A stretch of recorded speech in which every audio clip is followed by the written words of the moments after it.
Okay, Kitty Pies, it's March 5th, 2025, and it's another progress report on the 60 bug restoration. It's been raining all day here in Maryland, and so it was a good day to come in and work on this tonight. It's been pretty warm, getting warmer. But here's the progress on the pan. I decided to cut that bottom plate off tonight and see what was in that tunnel, and pretty impressed. It looks pretty clean in there. It's there was a big mouse nest right in here I had to pull out. But other than that, it looks pretty clean in there. All the tubes are good. I didn't see any broken welds. That's an early shift rod. There's no bushing in that one. As you can still see the original paint. Now, a lot of people will paint these pans semi-gloss black, but they were originally gloss black. That's the proof right there for you. So, this line here, this big fat one, is the choke cable line. I'm gonna have to replace that because the cable is broken off or rusted in there. I can't get it out, so I'm gonna be running a new stainless line here. This line here, the thinner one, that's the fuel line. I'm going to be running a new copper or 304 stainless. I'm not sure yet which I'm going to do here. And those are the only two I'm going to run because these here, the heater control tubes, they're free and they look really clean. I'm going to leave them. Down here, those are the emergency brake cable. They are free and they work good, so I'm going to leave those. So, and the clutch tube right here, I don't know if you can see it, this tube right here, that looks really clean.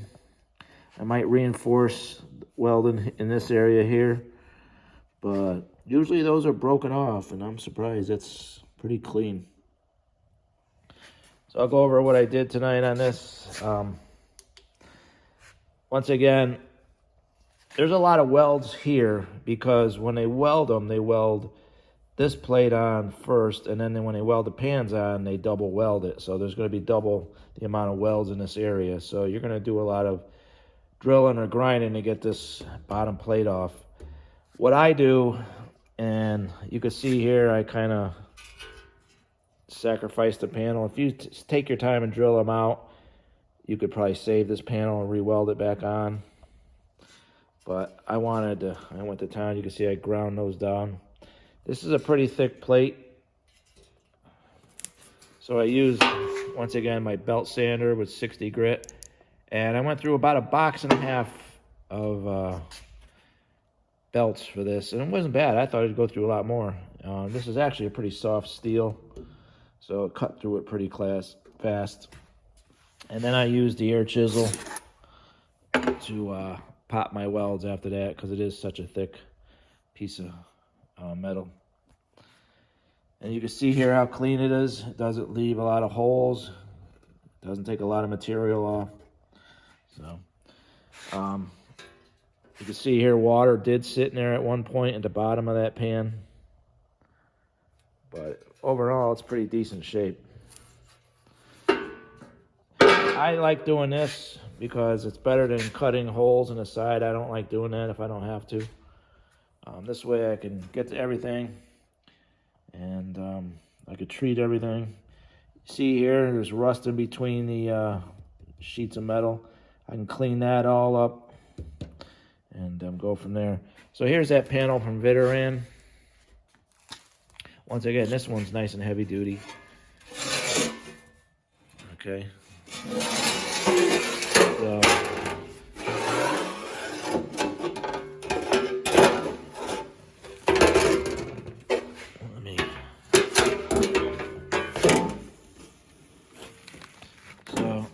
that's what it looks like, just laying on there.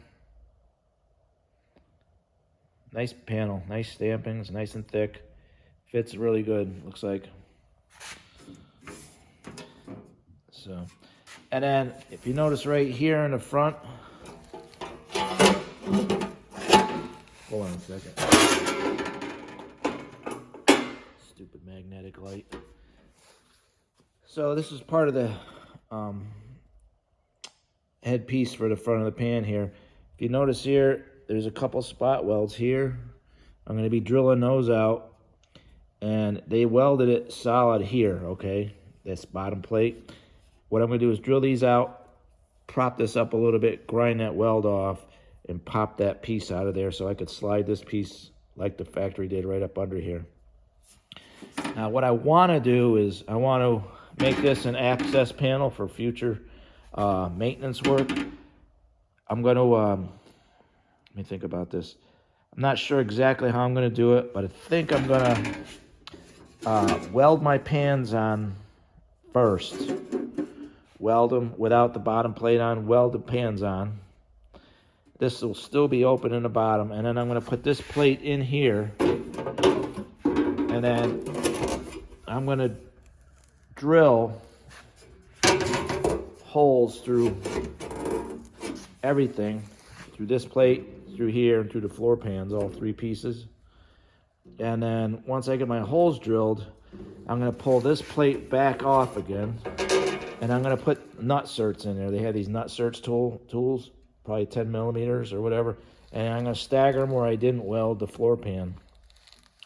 There'll be a little stud sticking up right about here in the interior. I don't know how high it's going to be yet, and that way I could just slide this piece up under here, seam seal that, and I'm not exactly sure how I'm going to do it back here yet.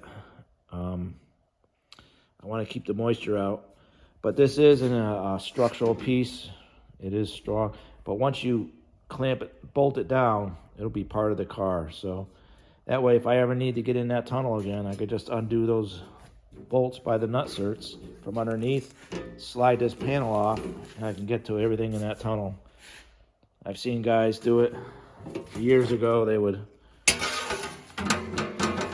you know, I don't know how they got these lines in here, especially these fuel lines. This fuel line, it's got to be hard to get in here to break all these. And I've seen a couple guys do it, and hats off to them, because how they do it without taking the bottom plate off. It's pretty amazing. But for now, it's just going to be these two I'm going to be replacing. Everything else looks good. I'm really impressed how clean it looks in there. So that's the progress on a 60 restoration update.